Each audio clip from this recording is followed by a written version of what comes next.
Bonjour à tous, bienvenue. Donc dans cette session, dont on a dû renommer le titre il y a moins d'une semaine, puisqu'effectivement, donc le nom de la session c'est Le Fantôme, Zombie et Testacular, mais Testacular, les gars ont eu la bonne idée de changer le nom du projet la semaine dernière. Donc ça nous a valu quelques sueurs froides dans nos démos, dans nos installs et aussi dans nos slides. Donc voilà. Donc le nouveau nom c'est Karma. Alors à vérifier c'est Karma JS, Karma Runner, Karma, on va dire Karma pour aujourd'hui. Sachez juste que ça bouge. Donc l'idée de ce talk c'est panorama des outils de test pour applications web modernes. Et donc on va balayer avec vous un certain nombre d'outils. Qu'est-ce qu'on a? Pourquoi c'est nous? On se présente? Pourquoi c'est nous? Donc je me présente, je m'appelle Pierre Guévalet, je suis chez Xebia maintenant depuis 1 an. Mais ça fait 6 ans que je fais du développement web et particulièrement ça fait 5 ans que j'ai la chance de travailler exclusivement sur des projets web, donc avec tous les frameworks qui tournent autour. Et ça donne une expérience donc, des différents frameworks et surtout des différents outils de test qui s'est développé avec le temps. Voilà pour moi. Ouais, moi c'est Jean-Laurent, je suis le directeur technique de Xebia. En fait Xebia Studio, on va vous en parler juste après. Vous me connaissez peut-être déjà, j'ai fait Code Story cette année, vous pouvez venir nous voir pour la suite d'ailleurs demain, je vous invite tous à venir nous voir. Et puis voilà, vous allez, je m'occupe donc de Xebia Studio. Xebia Studio c'est une entité qu'on a créée chez Xebia, donc Xebia c'est une société de services classique. C'est les 2 minutes de pitch commercial là, vous êtes prêts? Go. Donc Xebia Studio c'est Xebia c'est une société de services ultra classique, hein. J'ai besoin d'un people qui fait tel techno, hop, on le loue. Xebia Studio, c'est une entité qu'on a montée l'année dernière et qui fait des projets en interne avec nos machines, notre environnement technique, notre réseau, hein, plus de proxy d'entreprise qui marche jamais, NTLM, tout ça, là, pour ceux qui connaissent et qui donnent des sueurs froides. Donc notre environnement à nous, d'équipe de développement centré sur le développement. Donc, et en fait, les projets, les technos qu'on a vus là-dedans ont été faits dans la plupart des projets qu'on a fait cette année. On a fait 6-7 projets, tous orientés avec un front-end JS. Et c'est ça c'est un petit peu le résultat un peu de cette étude et de nos essais qu'on va essayer de vous présenter rapidement dans ces 3 heures. Donc pourquoi on est là? On a un peu touché à tous ces outils-là. Donc pour ceux qui connaissent ces petits logos. Donc on vient juste de démarrer un projet sur Angular. On a fait 4 projets sur Backbone, dont Pierre est un expert. On a fait un gros projet sur Ember.js. Et aussi, bien sûr, du coup, on s'est posé la question de savoir comment on pouvait, avec ces nouvelles stacks techniques, comment on pouvait assurer des développements professionnels avec un certain nombre de tests. Et c'est un peu le sujet de ce projet, de ce speak. Donc on va vous parler un peu de Node, on va passer sur Grunt, on va pas en parler du tout. Jasmine on l'a mis parce que c'est très connu, mais vous verrez à la fin qu'on va un peu le zapper aussi. On va vous parler beaucoup de Mocha. En tout cas, tout ça c'est des outils qu'on a vus. Et pourquoi c'est nous qui sommes là aujourd'hui à vous parler de ça? C'est parce qu'on a pu expérimenter sur l'ensemble de ces outils-là aujourd'hui, et c'est le retour d'expérience qu'on veut vous faire sur ça. Ouais, je t'en prie. Non, je vois. Voilà. Donc, dans le titre, il y avait application web moderne. Alors, c'est un petit peu provocateur, hein, parce que on fait du web depuis très longtemps. Et moderne, ça veut pas dire grand-chose, hein, puisque ça bouge par définition. Mais en gros, ce qu'on voulait vous dire, c'est, voilà, en gros, c'est trois grandes briques. La brique classique, donc ça, c'était une joke, hein. Vous n'êtes pas obligé d'utiliser du Oracle systématiquement pour des applications web modernes, notamment modernes. D'accord? C'est vrai que sur Studio, je crois qu'il y a eu un projet qui a été avec de l'Oracle, mais c'était imposé. On n'a pas pu changer, sinon on avait plutôt d'autres types de bases. D'accord, c'est une joke, donc voilà. Bon, en tout cas, il y a souvent un endroit où on stocke de la data. Hein. Appelez ça du Redis, du Mongo, du MySQL, du MariaDB. Maintenant, on dit voilà. Chez Xebia, on fait essentiellement du Java. Donc nous, nos backends, ils sont très très souvent en Java, sauf à de rares exceptions. On arrive à faire des tout petits trucs en Node, mais c'est super rare. Et surtout, la grosse différence qu'il y avait avant, c'est que normalement, on s'arrêtait à peu près là. D'accord? Ce que j'appelle dans les applications dites modernes, en tout cas dans la définition que je veux vous partager avec vous aujourd'hui, c'est le fait que moderne, c'est le fait qu'avant, on s'arrêtait ici. C'est-à-dire que le serveur balançait au client le HTML tout bien préparé, et l'ensemble des calculs était fait côté serveur. D'accord? Donc vous étiez obligé de scaler vos affaires, il y avait plein de choses qui étaient liées à ça. Ce que je veux dire dans moderne, c'est le fait qu'on va déplacer toute une part de la problématique qui était avant gérée au niveau du serveur, qu'on va gérer du côté du navigateur. Et le outrage magistral, on fait ça en JavaScript. D'accord, si vous êtes un javaïste, on a une conférence sur Java quand même essentiellement, si vous êtes un javaïste, le simple fait d'imaginer qu'on puisse écrire du JavaScript, normalement ça donne des sueurs froides à la plupart d'entre vous. Et c'est vrai que c'est pas simple hein, quand vous avez un langage comme Java, avec ses EJB, ses objets bien placés, tout un tas d'éléments sur lesquels on a une grosse habitude. Passer sur du JavaScript ou, je ne sais pas si vous avez vu la démo qui s'appelle WAT, WAT, si vous n'avez pas vu, chercher sur Internet, vous allez passer 5 minutes à bien rigoler.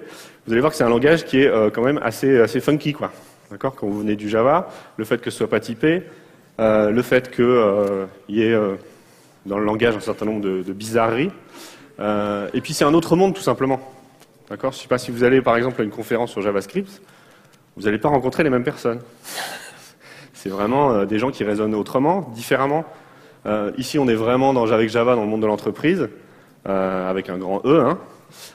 Les gens qui viennent de JavaScript sont plutôt, on va dire, plutôt des freelances ou plutôt des gens qui ont, alors certes, travaillé en entreprise aussi, mais peut-être pas dans des grandes banques ou dans les grandes choses dans lesquelles on est habitué dans le monde Java. Et donc voilà. Donc dans tout le talk qu'on va vous faire aujourd'hui, on va vous parler de ça. Le programme, un petit peu téléphoné, merci Pierre. On va vous parler un tout petit peu de testing au départ, juste pour qu'on se mette d'accord sur le vocabulaire. C'est vrai que je pense que dans notre domaine, on a tous un peu des façons d'accrocher à des acronymes, des éléments qui sont différents. Donc on va vous parler de tout ça. Ensuite, on va vous parler de PhantomJS et Casper. On va vous faire un certain nombre de démos. Peut-être que tu peux appuyer sur le petit bouton, il y a une super animation. Waouh! Ça, je l'avais pas Voilà. Et donc tous ces éléments-là, on va essayer de vous faire des live coding qu'on a préparés. Et donc pour essayer de vous donner à la fois un petit peu de théorie avec ces éléments-là, mais aussi que vous repartiez avec des éléments concrets. Et tout le code source de tout ça, on vous le donne à la fin. Vous pouvez aller lancer les essais chez vous, sur vos machines, si le cœur vous en dit. Donc Phantom et Casper, Zombie, ce sont les trucs principaux qu'on va vous présenter. D'accord ? On va passer quasiment, on va dire, à la moitié de la présentation à peu près jusqu'ici. QUnit et Sinon ensemble. Forcément, on vous parle de Karma. Alors là, j'ai mis Karma.js, vous avez vu. Avant, c'était Testacula, hein, donc vous avez suivi. Mocha et Shai, qui sont des petits éléments. Si on a le temps, on fera du Buster.js. Et ensuite, on va vous voir 2 outils de coverage de test. Et un wrap-up à la fin. Pour récapituler. Et on vient d'apprendre qu'il y avait une pause d'un quart d'heure. Voilà, donc on va devoir trouver 15 minutes à enlever. Voilà, sachant qu'on a déjà largement de quoi faire. Et on placera sûrement ça entre Zombie et QUnit, un petit quart d'heure de pause. Voilà.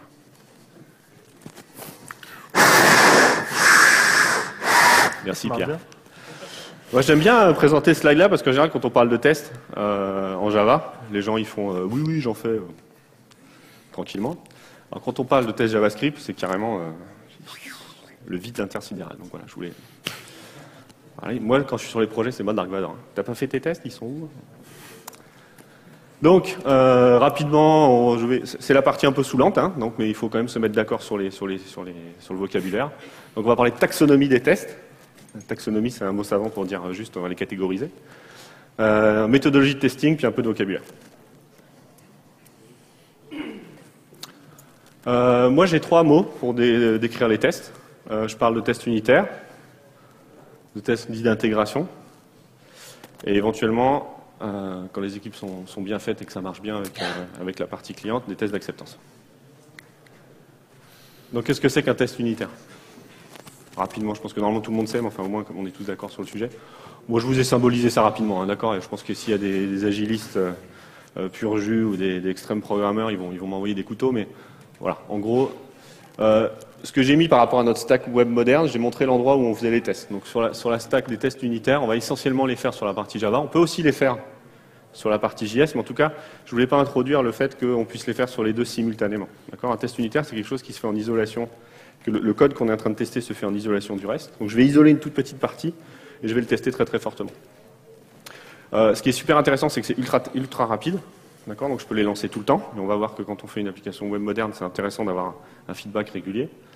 Donc voilà, de l'ordre de 10 millisecondes. D'accord ? 10 millisecondes, ça va très vite. Hein. Donc vous oubliez écrire un fichier, vous oubliez balancer une trame réseau, vous oubliez charger une base de données, ce genre de choses.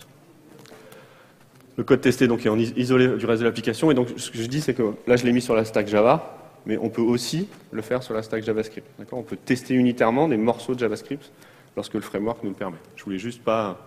Sur le slide, j'aurais pu mettre la flèche à droite ou à gauche. Et ce qu'il faut retenir aussi, c'est que c'est un test technique, donc c'est le développeur qui le fait. Il n'y a pas grand monde d'autre qui peut faire du test unitaire. Ou alors vous êtes dans une équipe incroyable avec des fonctionnels qui sont capables de faire des trucs techniques, mais dans la vraie vie, moi, j'en ai jamais vu.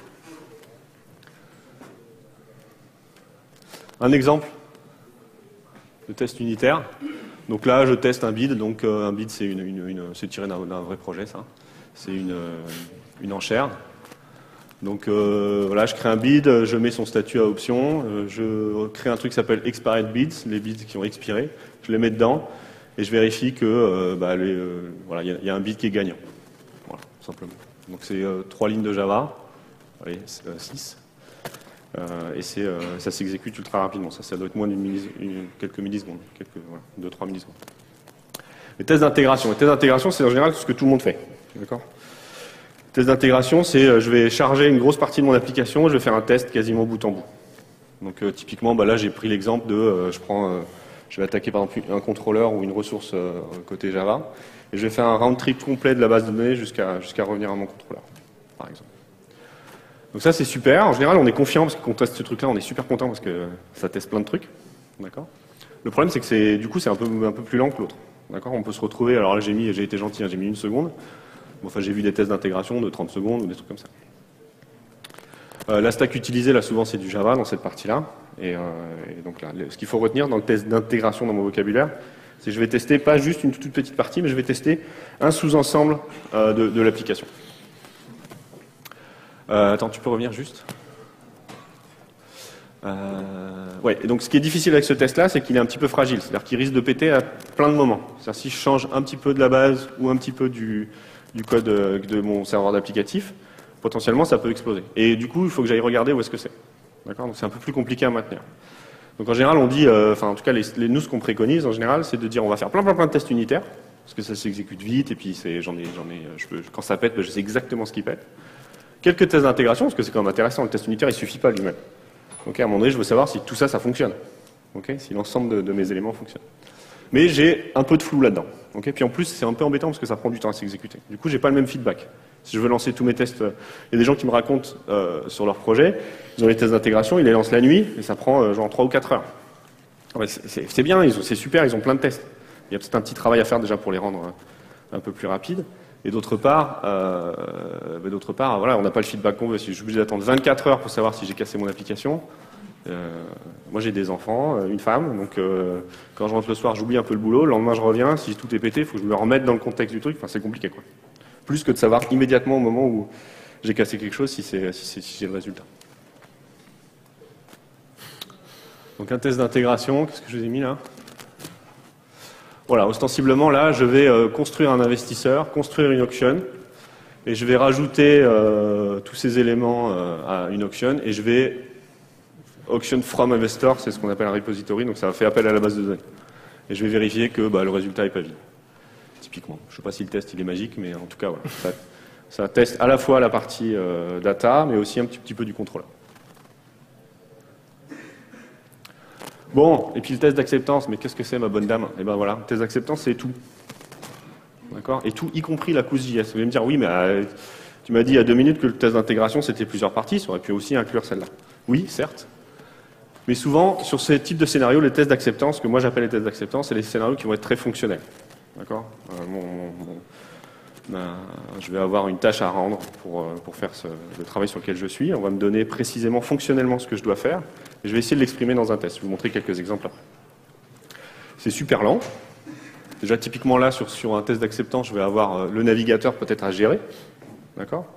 Donc ça veut dire que j'ai, je sais pas, un process qui fait marcher mon serveur d'application, un process qui fait tourner ma base de données, un process qui fait tourner mon navigateur. Le tout fait un test. Je dois récupérer le résultat. Voilà, ça devient que ça commence à être compliqué. Vous savez que les outils les plus compliqués ont plus tendance à casser. D'accord ? Plus j'ai de pièces mobiles dans un système, plus il y a de chances qu'il y en ait une qui casse et qui du coup explose mon truc. Moins j'ai de pièces mobiles, moins de chances que ça casse. Donc le test unitaire, c'est facile. Là, s'il y a quelque chose qui pète là-dedans, ça peut être tout et n'importe quoi. Ce qu'il faut retenir là-dessus, la grosse différence avec le test d'intégration, c'est qu'il est fonctionnel. D'accord ? Je vais essayer d'exprimer non pas un test technique comme j'ai fait tout à l'heure, mais vraiment une idée quelque chose qui donne de la valeur à mon logiciel, je vais essayer de l'exprimer de la meilleure façon possible. Ce qu'il faut retenir aussi sur ce test-là, c'est que c'est un test bout en bout. C'est-à-dire que l'idée de ce test, et pourquoi il est essentiel, et pourquoi il faut que vous en ayez au moins un, c'est si vous avez envie de, quand votre application est terminée, de passer en production. D'habitude, ce que vous faites, c'est que vous lancez toute votre stack, puis vous faites quand même un petit run de genre, je me log, je vérifie un peu que ça fonctionne, quoi. Juste pour histoire, avant de livrer, que j'ai au moins checké que le tout marchait. Parce que j'ai beau avoir des tests, j'ai jamais 100% de couverture, et donc en général, on fait ce test-là. Mais ce test-là, il est pénible. D'accord. Puis il y a des fois, il y a même des endroits où, par exemple, j'ai été sur un projet sur lequel on n'arrivait pas à faire tenir la base de données sur nos laptops, parce qu'elle était trop grosse. Donc il y a des cas sur lesquels vous pouvez juste pas faire ce truc-là. Donc ce qui est super intéressant, c'est que si vous avez un test qui démarre l'ensemble de l'applicatif, qui clique sur login, qui vérifie que peut-être 2-3 éléments et qui s'arrête, ben vous pouvez livrer les yeux fermés. Vous n'avez même pas besoin de lancer l'applicatif sur votre station avant d'envoyer en production. Vous pouvez y aller tranquille.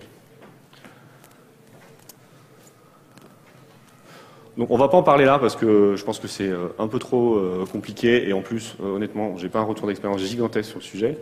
Mais ça, c'est un scénario qui est écrit en BDD, donc le style d'écriture s'appelle Gherkin. Et typiquement là, j'ai un scénario qui est écrit en français, enfin en anglais, sur lequel je vais avoir une petite couche technique qui va me faire le wrapping entre les éléments qui sont ici et le code qui est derrière. Je voulais juste vous le présenter parce que je pense que c'est le summum du test d'acceptance. Mais pour arriver à avoir ce niveau-là, il faut que vous ayez toute votre stack fonctionnelle, enfin vos gens fonctionnels qui travaillent avec vous, qui soient OK pour écrire ce genre de choses. Il faut aussi être capable de comprendre qu'ici, vous allez avoir un bridge, un pont qui va être fait entre ce texte qui est ici et votre code. Et donc ça a un coût, d'accord, en dehors du test lui-même. Le gros avantage, c'est que dans les projets où ça fonctionne, vous avez des gens qui écrivent les tests pour vous et qui sont capables de l'écrire dans un langage qui est à peu près naturel. D'accord. Donc en fait, ce que va faire le système ici, c'est qu'il va détecter given 10 sur la deuxième ligne. Du coup, il va savoir que à given et 10, il va associer l'action de rentrer 10 dans la calculatrice, etc. Tu peux passer à celui d'après. Et ça, c'est plus ce dont on va parler aujourd'hui. Okay, ça, c'est plus ce que j'appelle moi un test d'acceptance.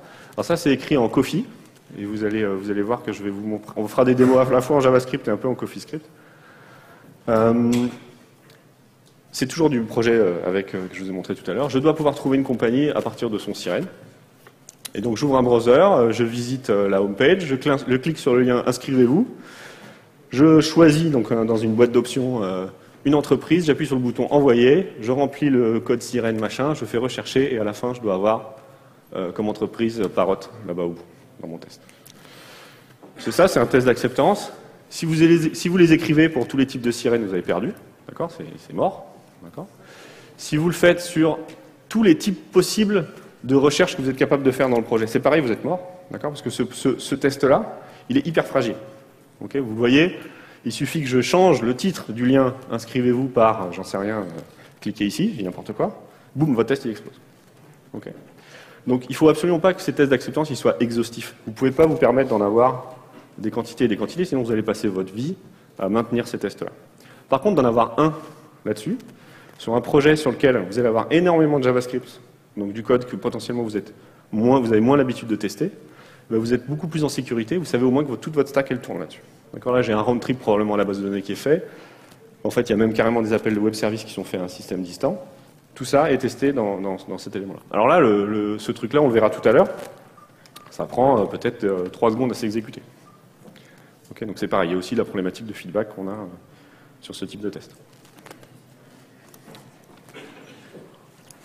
Ouais. Je fais un peu de pub pour un bouquin que j'aime bien, qui s'appelle Growing Object Oriented Software Guided by Test, un nom de bouquin assez long. L'acronyme là-haut, ça s'appelle GOOS. C'est des Anglais qui font ça, Steve Freeman et Nat Price.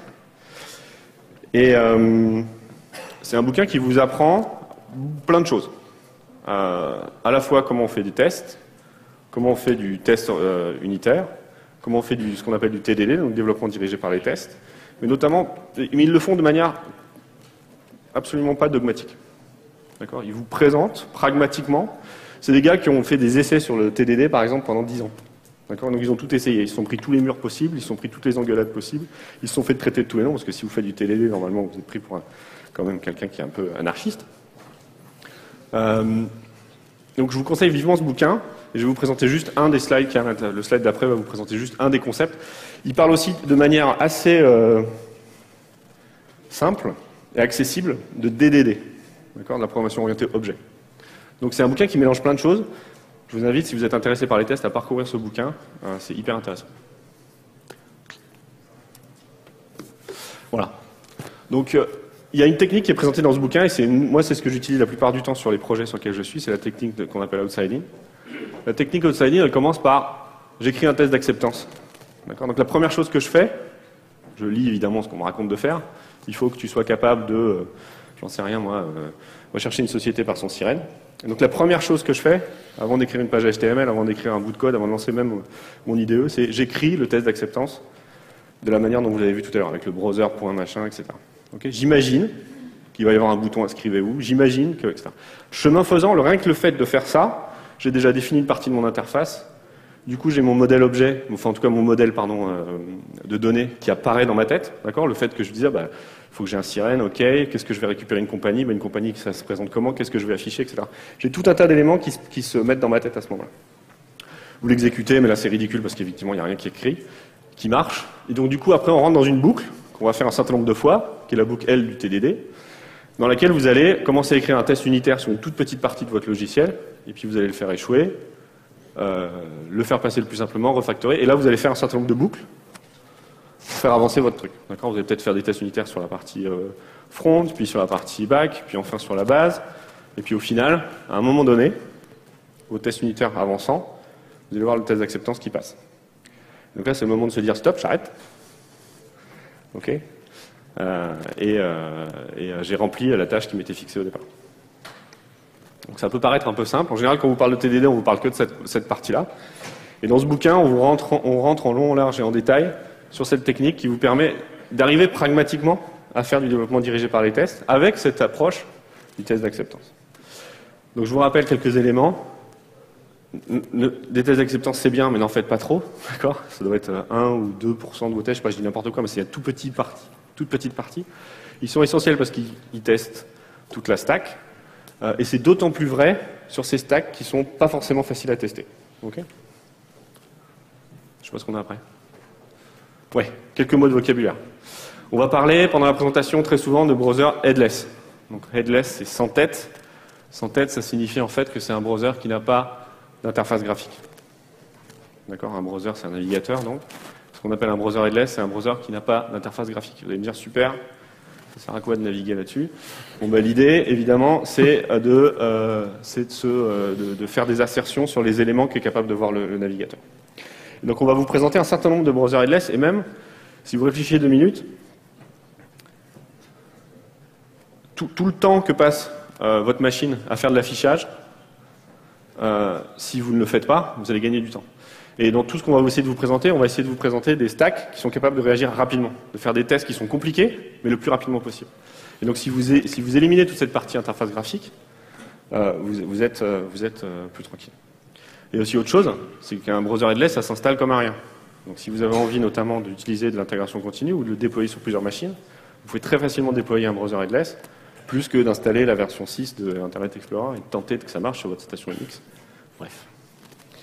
Donc voilà, je vous l'ai dit, ça s'exécute depuis la ligne de commande, c'est ultra rapide, c'est automatisable par définition. Mais le souci, c'est évidemment, comme il n'y a pas d'interface graphique, quand vous êtes dans la panade, quand vous avez écrit votre test, que ça merde complètement et que vous ne savez absolument pas où est-ce que vous en êtes, et pour savoir où on en est, effectivement, c'est pas facile. D'accord ? Donc il y a forcément un drawback, enfin un souci avec ce type-là. Et bien sûr, si vous essayez de browser des éléments avec ça, de vous en servir comme un vrai navigateur, effectivement, ça n'a pas grand sens. Qu'est-ce qu'on a d'autre comme définition ? Je crois que c'est tout, non ? Si, voilà, quelques browsers headless qui sont assez connus. Et on va vous en parler. Donc PhantomJS. Attends, non, tu reviens, on va juste, je vais juste les lister vite fait. Donc PhantomJS et Pierre est prêt à vous faire la démonstration, suivante. Il y a un truc que vous avez sûrement connu si vous avez fait un peu de développement Java, ça s'appelle HTML Unit, qui essaye d'exécuter du JavaScript avec Rhino, enfin tout un tas de trucs, c'est assez sympa. C'est à des grosses limites, d'accord ? Si vous faites des pages web non modernes, ça va marcher. Si vous faites des pages web modernes avec du JavaScript, du backbone, du machin, tout ça, en général, ça va s'arrêter très très vite. Il y a des petits trucs qui fonctionnent. L'intérêt d'HTML Unit, c'est que c'est du Java, on en parle un peu après. Et moi, c'est mon type préféré, c'est Zombie.js, qui tourne sur Node, qui est un browser sans tête, qui est carrément même émulé. Donc on va voir après le pourquoi du comment. Donc là, on va vous présenter maintenant Phantom. On va avoir une série de slides sur Phantom, une démo, et ensuite une série de slides sur Zombie et une démo. Voilà. Alors, merci Jean-Laurent d'avoir fait la partie chiante. Ça me l'a dit. Donc je vais vous parler effectivement de Phantom.js pour commencer. Donc comme Jean-Laurent l'a introduit, c'est un navigateur headless qui a un certain nombre de particularités. Donc déjà, c'est un headless qui est basé sur WebKit. C'est-à-dire que la majorité des headless, normalement, c'est plus des interpréteurs JavaScript, HTML, que vraiment des vrais navigateurs. C'est-à-dire qu'il y a toujours un interpréteur HTML, un interpréteur CSS, agglomérés entre eux. Phantom.js, c'est vraiment basé sur WebKit, ce qui permet donc d'avoir du vrai rendering, contrairement à tous les autres navigateurs headless qui, au final, se permettent juste d'interpréter et d'émuler un navigateur. Phantom.js est un vrai navigateur. On ne pourra jamais voir réellement ce qu'il affiche. Cependant, ça reste du vrai rendering. Ça permet par exemple de pouvoir faire des captures d'écran lors du debugging, ce qui est quand même super intéressant. C'est multiplateforme, donc c'est un navigateur qui tourne sous Linux, sous macOS, sous Windows. Bon, je ne cacherai pas que ça marche un peu moins bien sous Windows, comme toutes les fonctionnalités JavaScript, mais globalement, ça peut tourner sur tous les environnements. Ça a 2 ans, ça a été créé par Arya Hidayat, pardon si j'écorche le nom, qui a été étonné en fait parce que Qt WebKit, donc le module C qu'ils utilisent pour utiliser WebKit en navigateur, ça existait depuis un certain temps. Et lui-même a été le premier à être étonné de 2 choses. C'est déjà pourquoi personne n'y avait pensé avant, de pouvoir faire un headless directement en utilisant ça. Et il a été énormément surpris aussi de besoins, parce qu'à partir du moment où il s'est commencé à le mettre et qu'il a sorti la première version, c'est vrai qu'il y a eu un écosystème autour qui est arrivé qui était profondément énorme. C'est très rapide, donc derrière effectivement c'est une API en JavaScript, mais derrière c'est du C, donc c'est vrai qu'il y a une vitesse d'exécution qui est juste sidérante, même pour un headless. Et c'est tellement bien, entre guillemets, que c'est utilisé par la majorité des gros acteurs dans leur scénario de test. Donc par exemple Bootstrap s'en sert, Grunt, Zepto, mais si on regarde à peu près toutes les sociétés émergentes du web des dernières années, c'est à peu près là-dessus qu'ils sont partis. Donc, à quoi ça ressemble ? Donc, comme je l'ai dit, c'est une API JavaScript, c'est-à-dire que tout est exclusivement drivé en JavaScript. Ça ressemble énormément à du Node, parce que derrière c'est la même chose. Par contre, il faut faire attention, ce n'est pas un module Node, c'est-à-dire qu'on n'a pas NPM, on n'a pas possibilité d'installer des modules. On a 2-3 librairies, donc on a effectivement celle qu'on peut voir ici qui permet de démarrer, on a accès au file system, mais on ne peut pas installer l'écosystème de Node, ce qui est quand même un peu dommage. Comme on peut le voir ici, c'est profondément asynchrone. Tout appel sur le navigateur demande un callback. C'est-à-dire que quand on va ouvrir une URL, on s'attend à avoir un callback à la fin de l'ouverture. Lorsqu'on va cliquer sur un lien, on s'attend à avoir un callback à la fin du clic.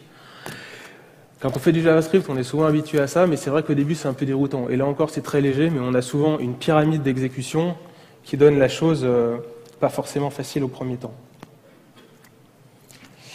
La particularité de Phantom au niveau de l'exécution, c'est qu'il y a un double contexte d'exécution. C'est-à-dire que même si le serveur est en JavaScript, qu'on peut exécuter du code côté client, donc en JavaScript, les 2 contextes sont complètement isolés.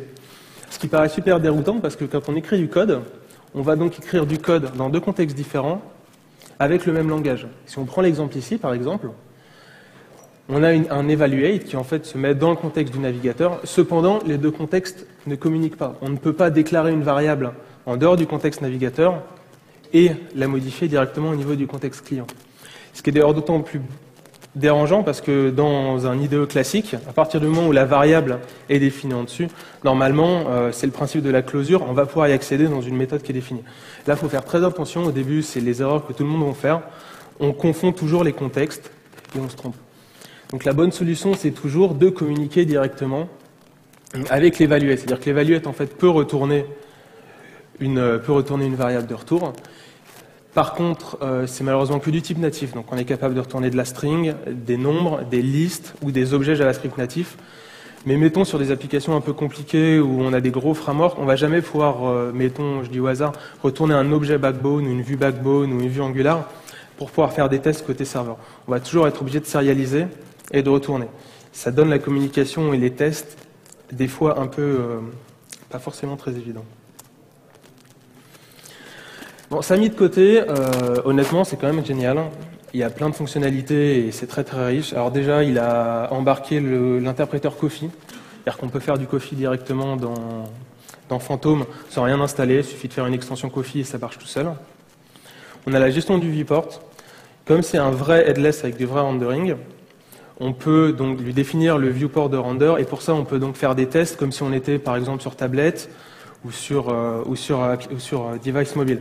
C'est très intéressant effectivement dans ce genre de cas où on veut tester la même application avec des rendus différents en fonction de la résolution. Comme je l'avais déjà dit, comme c'est du vrai rendering, on peut prendre des captures d'écran. C'est vrai que pour le debug, c'est tout simplement génial. Parce que je ne sais pas si vous avez déjà fait un peu de headless. Moi, je sais que j'avais commencé avec Selenium, avec du HTML uni derrière. Au moment où le test pète et qu'on ne sait pas pourquoi, on est juste bloqué. C'est-à-dire qu'on fait du dump HTML, mais bon, ça nous sort des pavés comme ça, c'est illisible. Là, on peut afficher directement une capture et donc on voit vraiment facilement où on est. Bon, je l'ai mis par principe, on a accès, comme c'est un WebKit, à la console de debug de Chrome, c'est-à-dire qu'on peut le démarrer en mode debug, se connecter avec Chrome sur notre Phantom, voir ce qui se passe. Maintenant c'est cool, bon, c'est vrai que j'ai jamais vraiment vu l'intérêt, en tout cas je n'ai pas eu le besoin, mais ça marche, c'est génial. Et pour finir, c'est un WebKit, donc comme vous allez le voir juste après, c'est très très fiable. La majorité des fonctionnalités HTML5, CSS3 sont déjà embarquées. Donc on a accès au canvas, on a du rendering de canvas, si on affiche un canvas et qu'on imprime, on le voit. On a du local storage, on a du CSS animation. On a, voilà, donc ça par exemple, j'ai pris un site au pif en cherchant CSS3 animation. Ça c'est le rendu Chrome, ça c'est le rendu Phantom. Donc il y a 2-3 différences, mais globalement on peut voir que les shadows marchent, que les CSS transforment et en plus c'était animé, les CSS animations marchent. Il y a très peu de choses qui ne marchent pas. Là par exemple on voit la balise vidéo qui ne passe pas, même si ça fallback correctement, c'est-à-dire que ça ne plante pas, on a bien la balise, votre navigateur n'accepte pas, ne supporte pas la vidéo. On a donc 2-3 trucs qui ne marchent pas, on a Flash. En plus, ça marchait jusqu'à la 1.5. Le gros problème de Flash, c'est que ça ne peut pas se lancer sans interface graphique. Donc en fait, ça empêchait Phantom d'être un pur headless. On était obligé d'avoir une interface, donc ça, concrètement, ça veut dire sous Linux, il fallait un X11, sinon ça ne tournait pas.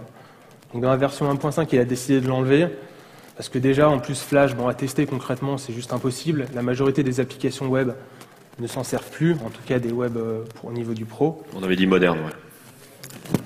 Des applications web modernes, pardon. Il n'y a pas encore CSS 3D. Et globalement, tout ce qui va toucher à un moteur de rendu donc physique est pas là. Donc on n'a pas la vidéo, bon, l'audio on l'a pas parce que ça n'a aucun sens, on ne va pas vraiment pouvoir tester.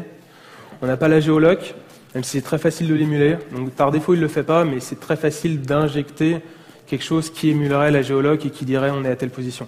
Donc même si elle n'est pas là, on peut tester des applications qui utilisent la géoloc.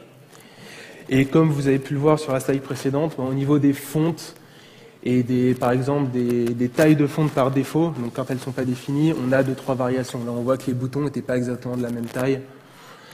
Personnellement, j'ai jamais eu trop de problèmes sur mon testing avec Phantom à cause de ça. Il y a un écosystème qui est assez riche, donc comme je l'ai dit, ça se développe beaucoup. Déjà, il y a quelque chose qui est assez récent qui s'appelle Ghostwriter, qui est en fait une implémentation de la spec WebDriver pour Phantom. Donc pour ceux qui connaissent la spec WebDriver, c'est une spécification HTML5, je suppose, qui définit une API pour contrôler un navigateur headless. C'est très pratique parce qu'une fois que les différents navigateurs vont pouvoir l'implémenter, on aura une API globale et on pourra choisir je veux lancer un Phantom, je veux lancer, je sais pas, mettons un zombie s'il l'implémente un jour. Et accessoirement, ça a permis de lancer un Phantom à partir de Selenium, parce que la dernière version de Selenium implémente WebDriver. Donc on peut le lancer. Même si bon, je ne comprends pas trop pourquoi on voudrait lancer un Phantom dans un Selenium, ça marche. Ensuite, il y a un certain nombre de, en fait, quasiment tous les frameworks de test côté front ont implémenté des runners. Donc ça va être du Mocha, ça va être du QUnit, ça va être du Jasmine. Ils ont tous branché un test runner dans Phantom, donc qui permet tout simplement de démarrer le navigateur, d'accéder à la page où les tests lanceraient normalement, sur lesquels on devrait normalement accéder via le navigateur, récupérer les résultats et relancer. Et revenir, pardon. Et ce qui va nous intéresser beaucoup plus au niveau des tests d'integ et fonctionnels, c'est donc les frameworks de test vraiment navigateurs. Donc c'est-à-dire, comme on l'a expliqué, les headless qui sont capables d'effectuer des parcours. On en a 3 principaux. Donc on a LOT. WebSpectre, sur lesquels je ne vais pas m'étendre du tout, parce qu'en plus je ne les connais pas, et Casper.js. Et la dernière utilisation de Phantom, c'est pour faire des screenshots. C'est-à-dire qu'il y a énormément de petits modules qui sont déployés pour permettre de faire des screenshots de sites. Ça sert énormément, par exemple, on peut imaginer comme sur Google, quand on passe sur le lien, on a le snap du site actuel. C'est vrai que c'est la première fois, enfin ça a été le premier outil vraiment qui permet de faire une capture d'écran en 3 lignes. C'est juste magique. Donc en quelques mots, Phantom, c'est extrêmement puissant, on a un rendering qui est ultra fiable, on tient sur tout, enfin, tous les standards quasiment sont respectés, et je ne suis jamais tombé sur des fonctionnalités que je pouvais avoir dans une application qui ne supportait pas. Alors par contre, c'est vraiment juste un navigateur headless, c'est-à-dire que c'est extrêmement brut. On a une API, mettons, je prends un exemple, mais de base, si on veut ouvrir un lien avec Phantom, on doit cliquer, et après on doit se débrouiller nous-mêmes pour attendre que le chargement de la page suivante soit arrivé. Il n'y a pas moyen de base simple de savoir quand c'est qu'on peut arrêter d'attendre pour passer à la suite du comportement. Ensuite, on a une utilisation, donc comme je l'avais montré, le double contexte d'exécution, c'est très déroutant au début, il faut faire attention. Et donc je venais dessus, c'est la gestion asynchrone qui est délicate. Donc c'est ça, c'est quand on clique sur un lien, on est obligé nous-mêmes d'attendre. Et comme je l'ai dit, c'est un headless, c'est pas un framework de test, c'est juste un navigateur qui permet de brancher des tests dessus. Heureusement, il y a Casper. Donc Casper, qu'est-ce que c'est? Casper, on va passer vite, c'est une surcouche qui est basée sur PhantomJS, qui offre une API de plus haut niveau pour pallier à tout ce qui manquait dans le navigateur. C'est-à-dire qu'on va déjà, il a branché une API qui est fluente, donc ça permet d'avoir de l'écriture beaucoup plus facile. On a une gestion de l'asynchronisme, donc des callbacks, qui est beaucoup mieux gérée. Là où dans Phantom, on a des pyramides de callback, Casper permet de proposer un système de pooling où en fait, on va pooler un certain nombre de tâches à exécuter et lui-même va se débrouiller entre chaque tâche d'essayer de voir quand c'est qu'il peut exécuter la suivante. Et ensuite, il y a beaucoup plus de méthodes pour interagir, donc tout ce qui est manipulation du clavier, manipulation de la souris. Et surtout, c'est un framework de test, comme on va le voir après. Il permet de lancer des test suites. Donc gestion d'étapes, comme j'en parlais, c'est l'exemple stéréotype, on ne va jamais avoir besoin de faire ça, mais on pourrait faire des clics, c'est pareil. En Phantom, quand on a besoin d'ouvrir, mettons, 3 pages de suite, on ouvre la première, on passe un callback. Normalement, si on fait les choses bien, on vérifie si on n'est pas en statut erreur. Bon, on pourrait les squeezer. Mais dans tous les cas, comme on voit, si on ouvre 3 pages, on est déjà à 3 niveaux d'indentation. Après, évidemment, il y a des solutions qui permettent de pallier à ça, mais on est obligé de le faire soi-même. En Casper, il le fait à notre place, c'est-à-dire qu'il a une API fluente et on lui donne des étapes. Donc, par exemple, on lui dit ouvre l'URL 1, puis ouvre l'URL 2, puis ouvre l'URL 3. Au moment où on va lancer, lui-même, il va les dérouler les unes après les autres. Ce qui est génial, c'est que voilà, on reste, c'est lisible, c'est plat, on évite la pyramide, c'est beaucoup plus propre. Là, c'est plus facile. Donc pareil, j'ai pris un exemple, donc pour ceux qui veulent bien comprendre. Donc avec Phantom, ça c'est l'exemple comment on pourrait faire pour capturer une partie d'un site. C'est-à-dire que normalement, on peut en 2 lignes faire un screenshot entier de la page, mais mettons, j'ai besoin d'imprimer juste mon header pour, je sais pas, générer une image. Phantom, ça donnerait ça, c'est-à-dire qu'on est obligé d'accéder à la page, de vérifier la taille de l'élément, de se positionner sur la taille de l'élément, de faire une capture et de repartir. Casper, c'est déjà prévu, en 1 ligne, on lui donne un sélecteur, il va imprimer le sélecteur. Il y a plein de méthodes comme ça, surtout pour les clics, c'est pareil, pour les manipulations d'événements, c'est pareil, pour les attentes. Si par exemple on a besoin d'attendre qu'un certain sélecteur ou qu'un élément arrive sur la page, en Phantom, on est obligé de se synchroniser soi-même. Casper, en 2 lignes, ça passe. Comme je le disais, c'est ça. Il y a de l'aide pour la manipulation sur la page, pour la synchronisation, pour la lecture du DOM également. En Phantom, on devrait évaluer côté client ce qu'on veut récupérer et le retourner. Casper permet de le faire directement. On peut choper les attributs d'un élément, on peut choper les valeurs d'un formulaire et les rapatrier côté serveur en 1 ligne. Il y a aussi une surcouche du debugging qui permet d'aider, même si je n'ai pas poussé ça beaucoup plus loin. Et surtout, ça permet des frameworks de test. Donc c'est encore light, c'est-à-dire qu'à l'origine de Casper, je ne suis même pas sûr qu'il avait vraiment prévu de faire une API de test. C'est venu après parce qu'il y a eu le besoin. c'est encore assez peu mature. C'est-à-dire qu'on peut faire des tests, mais ça n'a pas une forme à laquelle on est habitué.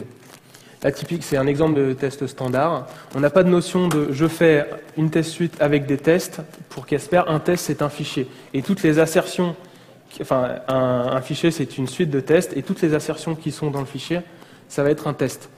Donc ça marche, ça fait le travail, ça pète, c'est exportable au format XUnit derrière, donc c'est intégrable. Par contre, c'est vrai que, je donne un exemple stupide mais qui est là, j'aurais voulu pouvoir vérifier que sur une page, j'ai 7 produits et que les 7 titres matchent. Sur un test Java standard, on aurait pu faire juste un test qui pète. Là, on va avoir 7 assertions, le produit 1 est là, le produit 2 est là, c'est assez lourd. Cependant, ça marche quand même plutôt pas mal. La bonne nouvelle, non, la mauvaise nouvelle plutôt pour commencer, c'est qu'il y a pas mal de choses qui ont été rajoutées au fur et à mesure. Donc, par exemple, au début, il n'y avait pas de notion de setup et de tears down, c'est-à-dire qu'en fait, on ne pouvait pas initialiser un test. Si on avait un test unitaire qui avait besoin de se loguer, ou plutôt 10 tests unitaires, enfin 10 tests qui avaient besoin de se loguer, on devait mettre la méthode quelque part et la lancer dans chacun des tests de manière verbeuse. Ça a été rajouté après, on peut inclure des pré- et des post-tests. Malheureusement, c'est pas super gracieux, c'est dans le CLI, donc c'est quand on lance la ligne de commande. Ce qui fait qu'on ne peut pas avoir des setup et des tears down qui dépendent du test. On va avoir pour tous nos tests un setup et un tears down éventuel. Mais je pense par exemple à un site où on veut tester d'un côté la partie publique, de l'autre côté la partie privée. On va devoir se débrouiller, on va devoir nous-mêmes faire une surcouche en disant ça c'est un test où on a besoin de se loguer et les autres non. Mais j'y arrivais, donc la bonne nouvelle, c'est que sur la version en cours de développement, bon c'est TBA, il n'y a pas encore de date, mais il a complètement refactorisé l'API de test et on se retrouve avec quelque chose qui est beaucoup plus standard. Donc définir une suite de tests avec par suite un setup et un tears down éventuel et ensuite un ou plusieurs tests. Donc quand ça va arriver, on aura vraiment quelque chose qui va être périn et qui va permettre de faire des tests beaucoup plus gracieux qu'actuels. En quelques mots, donc Casper, déjà le premier point positif c'est que c'est basé sur Phantom. Donc c'est vrai qu'on est basé sur le headless le plus fiable, en tout cas pour moi. On a une exécution très rapide. Les suites de tests, j'ai jamais vu de suite, même sur des sites complexes, donc plus de 100 assertions ou 200 assertions, qui prenaient plus de 10 secondes. Et encore, les temps de chargement, c'est surtout les temps d'ouverture de page. Le code, il est vraiment rapide. On a un export au format XUnit possible. Donc c'est vrai que pour les sites où il y a un backend Java, en général, ça va pouvoir être importé sous Jenkins, donc directement dans l'intégration continue. Et comme je l'ai dit, le jour où la 1.1 sortira, on aura vraiment un framework de test fluent. Pour les points négatifs, c'est ce que je vous ai déjà dit. Actuellement, le système de test il fait le travail, mais c'est vrai que c'est pas super gracieux à utiliser. Et comme c'est une surcouche de Phantom, le launcher, en fait, comment ça se lance, c'est qu'on va avoir un launcher qui lance Phantom et qui injecte les JavaScript de Casper derrière. Il a 2 launchers qu'il propose, un Python et un Ruby. Ça marche très très bien, sauf forcément sous Windows où il n'y a pas de hashbang, donc ça se fait des fois dans la douleur. Ouais, et juste pour ajouter un point sur ce point-là, c'est quelque chose qui est du coup, quand vous essayez d'intégrer ça, si vous êtes un fan de Maven, là, et que vous voulez avoir tout votre build dans Maven, tout bien fait, avec le bon plugin, le bon machin, etc., c'est des choses qui, on peut trouver des plugins qui essaient d'exécuter ça, mais c'est surtout des choses sur lesquelles vous allez avoir potentiellement des difficultés. D'accord ? C'est des choses sur lesquelles il faut essayer de sortir la tête de Maven et se dire comment je peux faire pour peut-être lancer du Maven et lancer mes tests après en dehors dans un script shell ou ce genre de choses. Je pense que vous avez beaucoup de temps devant vous et vous écrivez le plugin qui va bien, mais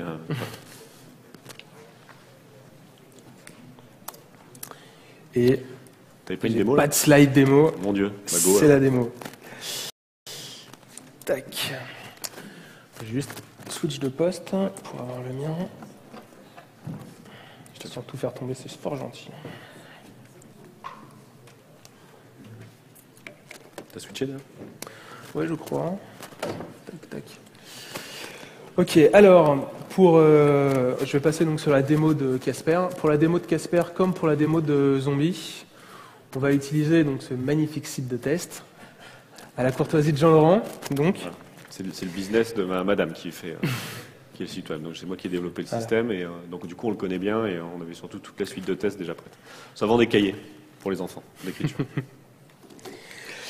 Donc c'est Serpodil. Donc Serpodil, c'est une boutique en ligne qui permet donc de vendre des livres pour les enfants.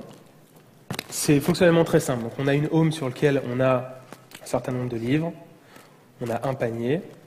Donc on a un panier qui, forcément, lorsqu'on arrive, il est vide. On a un panier qu'on peut remplir avec différents articles. On observe que quand on ajoute des articles au panier, on a le petit compteur là-haut qui s'incrémente. Ça nous permet d'accéder au panier où on a le détail de notre commande, qu'on va ensuite pouvoir commander. On va pouvoir commander. Alors évidemment, j'ai pas de macro, mais tac. Qu'on va commander. Tu peux pas Je vais me le finir, tiens. Hop, tac. Voilà, j'habite à Lalaville, tout à fait.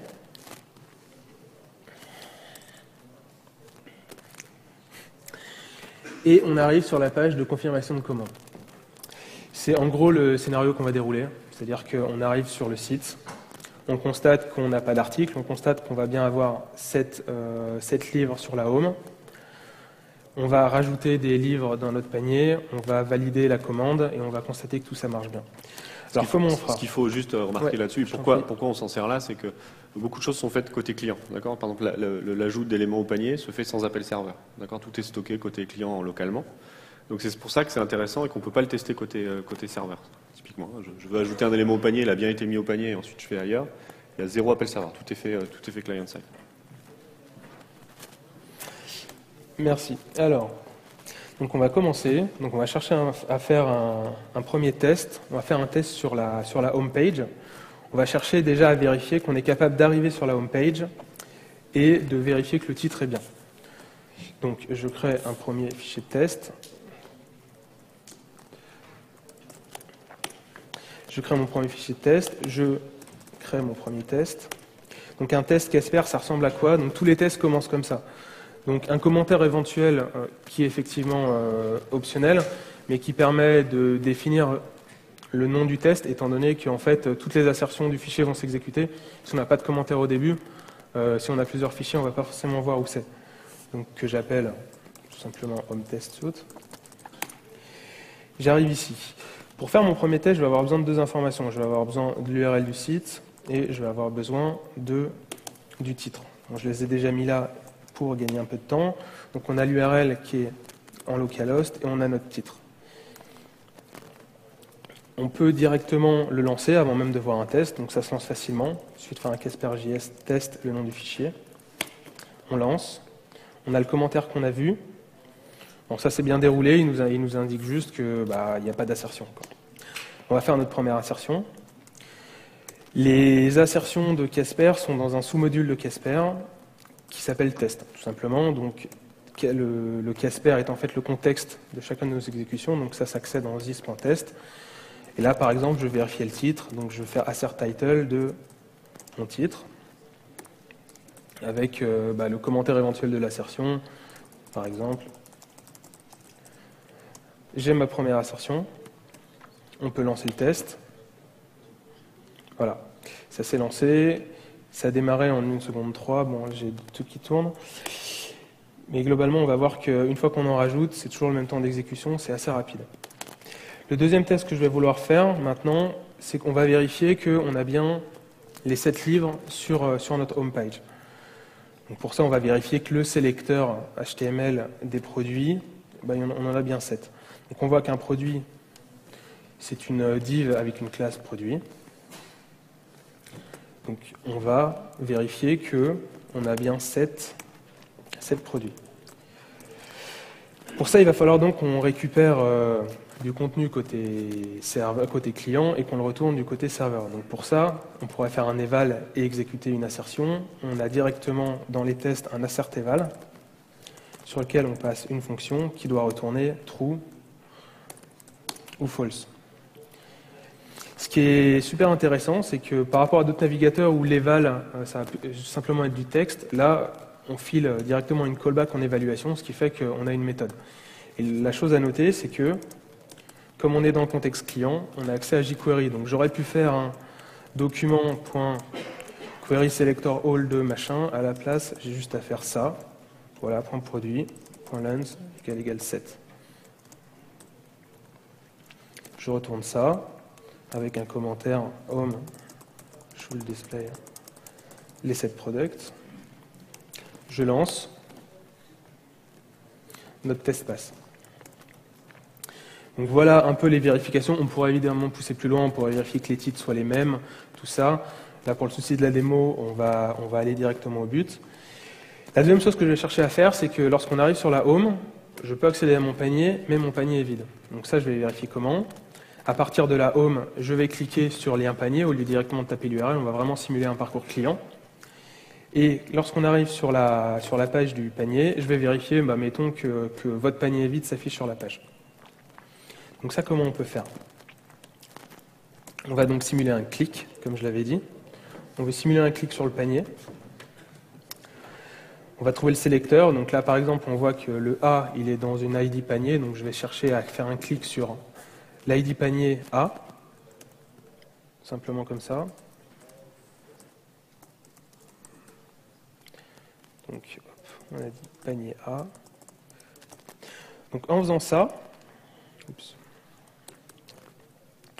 je lui dis de cliquer sur le lien panier, d'attendre que la page s'affiche et à ce moment-là d'exécuter cette callback. Donc là, en l'occurrence, je vais cliquer sur lien et vérifier que la page a bien le texte affiché.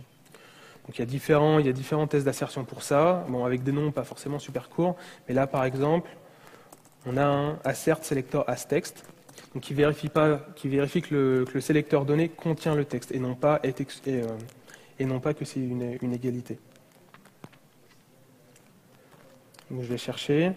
Bon, je pourrais chercher le sélecteur jusqu'ici pour vérifier. Là, en pratique, votre panier est vide. On se dit que si c'est affiché dans le contenu, ça devrait suffire. Donc je peux faire ça.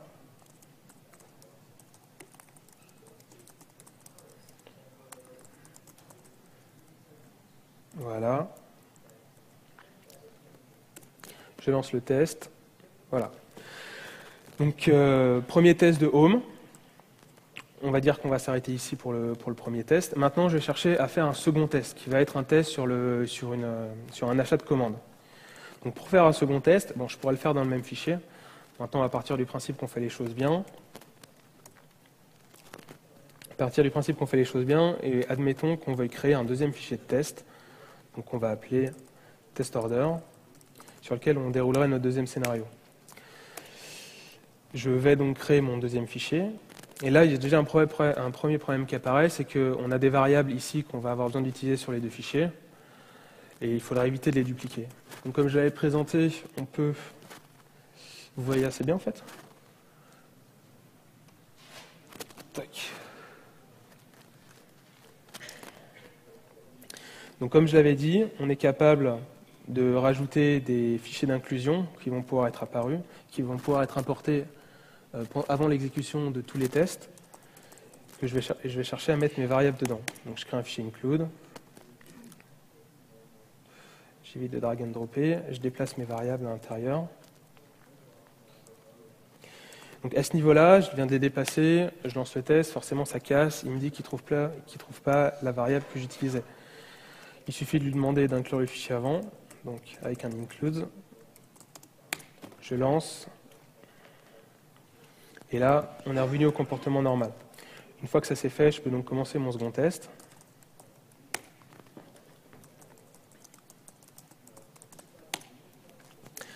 Mon second test, il doit faire quoi? Donc mon second test, il va, encore une fois, ouvrir la home. On va faire exactement ça. On va arriver sur la home, on va ajouter un premier produit au panier, ajouter un deuxième produit au panier, aller sur le panier et lancer la commande. Donc pour ça, on va simuler un clic. Donc pour simuler un clic, c'est assez facile. Je cherche le sélecteur. Donc là, par exemple, ça va être un lien qui est dans Produit et je vais chercher à cliquer sur le premier. Donc j'ai juste à faire ça. À noter qu'il supporte évidemment les sélecteurs CSS3, donc il y a First Child qui en fait du CSS2. Par contre, on pourrait faire ça marche aussi. On veut cliquer sur le premier. On cherche à cliquer ensuite sur le second. Donc nchild 2. Une fois qu'on a fait ça, on va vérifier qu'on a bien affiché deux articles. Bon, déjà, est-ce que le JavaScript de la home qui ajoute les articles marche bien? Je choisis mon sélecteur.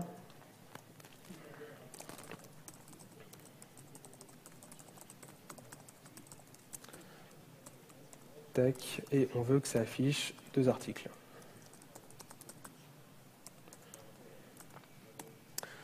Voilà, il faut juste que je lance le bon test. Tac. Alors, là, typiquement, ça a pété. Donc, on peut voir que les messages d'erreur de Casper sont absolument imbitables. Il pourrait dire ce qu'il a contenu comme texte. À la place, il nous saute juste à la gueule en disant que ça ne marche pas. Ce qui est extrêmement, extrêmement lisible. Alors, tac, tac, tac. Qu'est-ce qui va pas? C'est bien une B article et c'est bien 2 articles.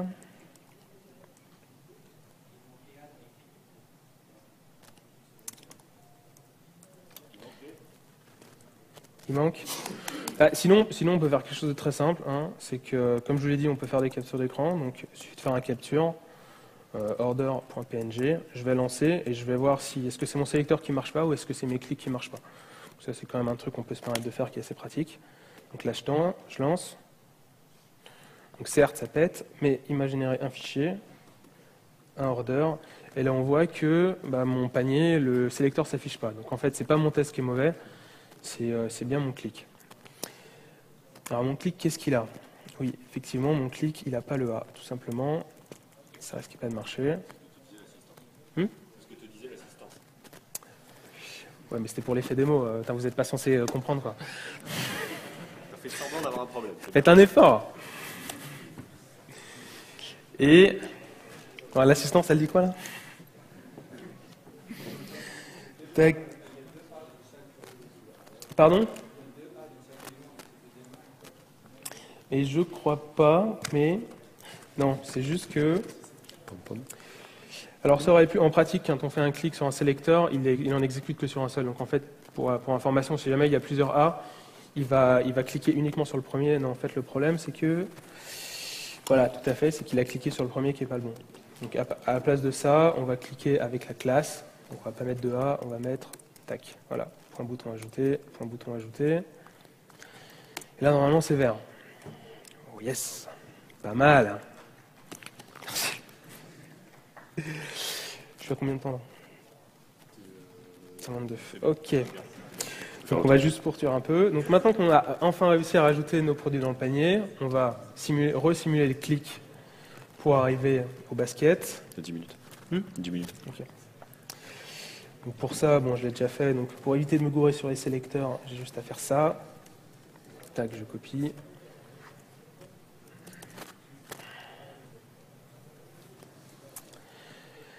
Donc je clique. Et quand je clique, je veux faire quoi? Quand je clique, je vais essayer de vérifier qu'on a bien nos 2 produits qui s'affichent ici. Donc encore une fois, je vais chercher le sélecteur. Donc là, je vois que j'ai un formulaire qui s'appelle carte form. Mieux, j'ai une table qui s'appelle table cart. Et tous les éléments, parce qu'il y a beaucoup de termes, et tous les éléments qui nous intéressent, c'est des points basket item. Donc je vais cliquer. Et encore une fois, je vais vérifier une évaluation. Donc la dernière fois, j'avais fait un assert eval. Là, je peux directement faire un assert eval equals, qui, à la différence de l'assert eval simple, on lui retourne n'importe quelle valeur, mais la comparaison se fait côté serveur. C'est-à-dire qu'en fait, on lui passe un paramètre de plus, on lui passe la callback et la valeur attendue. Donc là, c'est 2, je vais revenir après. Et le 3e paramètre, c'est le descriptif. Donc basket full contains 2 items. Et là, donc, je retourne encore une fois avec mon jQuery parce que c'est quand même vachement plus pratique. Donc, on a dit table cart basket item. Yep.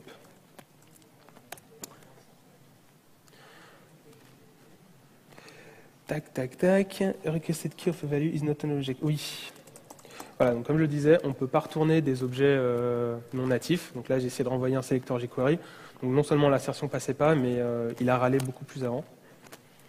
Si je retourne lens, donc c'est un assert eval equals. Donc comme j'ai dit, c'est comme l'assert eval, sauf que ça permet de ne pas transmettre la valeur de vérification côté au client. Donc si on bosse avec des variables, c'est quand même plus facile. C'est-à-dire que ce que j'ai fait là, on aurait pu le faire d'une autre façon. On aurait pu le faire comme ça, assert eval égale size. Le problème de faire ça, donc, qui est le nombre de notre produit, c'est qu'on est obligé de filer la variable à l'évaluation, et à ce moment-là, en Casper, ça se transmet comme ça. Donc c'est quand même vachement moins lisible. On a des paramètres qu'on passe après le message d'erreur éventuel. Donc ça marche, normalement. Voilà, c'est quand même vachement moins beau. Je vais ensuite, là encore une fois, on devrait normalement vérifier les titres, les prix, est-ce que c'est dans le bon ordre d'ajout, éventuellement. On va tout simplement passer sur la phase de validation. Donc pour passer sur la phase de validation, on va simuler encore une fois le clic sur le bouton valider. À noter la façon dont on fait les zen. Là, je fais un zen click, ici, sur mon sélecteur. Mais en pratique, je pourrais faire ça à la place. Je pourrais faire un clic ici. Par contre, à ce moment-là, si je faisais un clic ici, je serais dans tous les cas obligé de faire une attente, donc faire un zen. Ce qui est conseillé dans Casper, et c'est vrai qu'au niveau lisibilité, c'est quand même ce qu'il y a de mieux, c'est qu'on essaie de séparer les blocs zen sur les paquets de tests ou, mettons, par exemple, sur les pages. Donc là, je fais ça. Et je vais arriver sur la page de commande. Sur la page de commande que je vais remplir.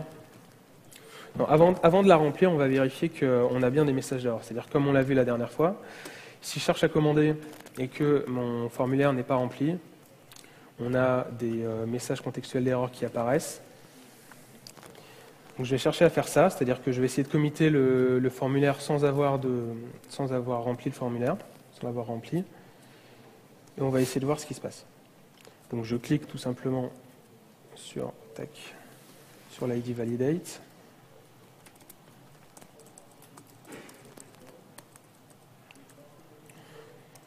Sur validate, et à ce moment-là, je dois vérifier qu'on a bien ça qui est apparu. Donc ça, c'est quoi? Ça, c'est un span.error. Comment vérifier ça? Donc encore une fois, il y a une assertion. Je vais faire un test. Assert existe. Donc ça, c'est comme ça parle de soi-même, c'est une assertion qui va vérifier que le sélecteur qu'on lui transmet est bien présent au moins une fois sur la page. En l'occurrence, c'est de la validation client-side encore. Hein, les erreurs. Il n'y a pas de round trip server qui affiche les éléments. C'est le JavaScript qui valide que les champs sont vides. Voilà, donc là ça passe, on a bien les erreurs qui sont affichées. Si jamais on veut vérifier, encore une fois, on peut faire un captures, parce qu'on ne sait jamais.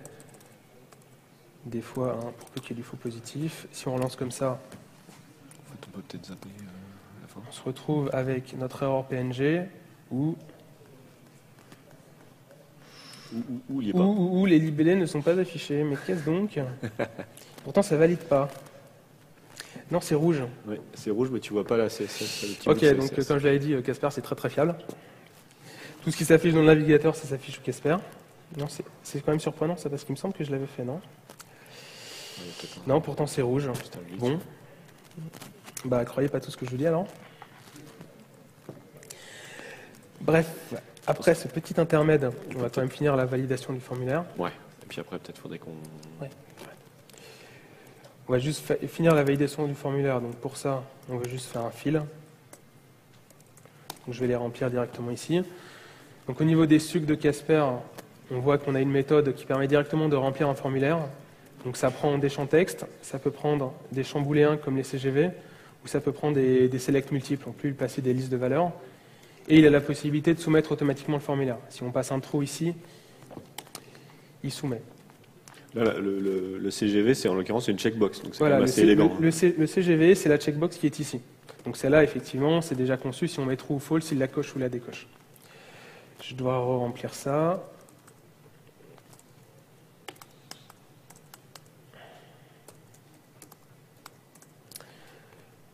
Et comme dernier test, donc je coche bien les CGV. Comme dernier test, on va encore une fois vérifier que sur la page où on arrive, on a le sélecteur, votre commande a bien été enregistrée. Donc on soumet et on vérifie.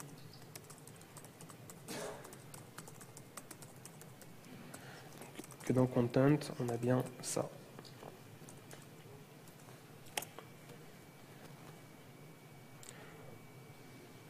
ou pas? Il faut que tu appuies sur le bouton valider. Non, il faut pas que tu valides le formulaire. Ah non, si, Il faut que je valide le formulaire, si, merci. T'as fait Tout à trop, fait. non? Sinon, ça va pas passer. Et quoique non, normalement, avec Ouais. un trou, il le passe. Ouais, ouais.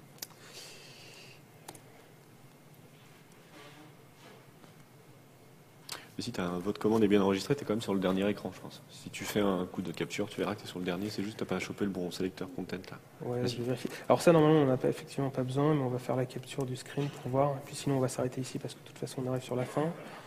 Juste un dernier point que je vais vouloir montrer. Du debug à coup de screenshot, c'est pas mal quand même. Debug au screenshot. Eh ouais, ça c'est... Bon, alors on est là. Alors c'est vraiment l'effet démo parce que je l'ai refait 4 fois hier et ça passait. C'est normal, Mais- c'est normal. Voilà, c'est normal. Bon, on va dire qu'on est arrivé, que le dernier test y passe, c'est génial. La dernière chose que je voulais montrer, c'est donc que, comme je l'ai dit, on peut facilement exporter au format XUnit. Donc pour ça, il suffit de faire le paramètre XUnit égal. Donc là, je mettais là. Mettons que je fasse ça. Je lance mes tests. À la fin, il m'avertit qu'il a bien stocké les résultats. Et j'ai un fichier XUnit, bon, évidemment à plat. Tac. Mais qui est là avec les test cases et qui est prêt à être intégré sous Jenkins. Ouais, Jenkins, ça marche. Si vous Jenkins, mettez au bon endroit dans un build Maven, ça part. Ouais. Vous faites manger à Sonar. Enfin, du coup, vous êtes capable d'avoir un peu de. Vous êtes capable de brancher dans l'intégration continue et d'être prévenu lorsque vos tests y set. Voilà, Bon, bah super, merci Pierre. de rien. Vous avez trouvé ça lisible? Ouais. Merci. Allez. Vous avez trouvé ça lisible, la façon dont tu écrivais les tests, globalement? Oh le troll. Oh le troll. L'écoutez pas. Hein.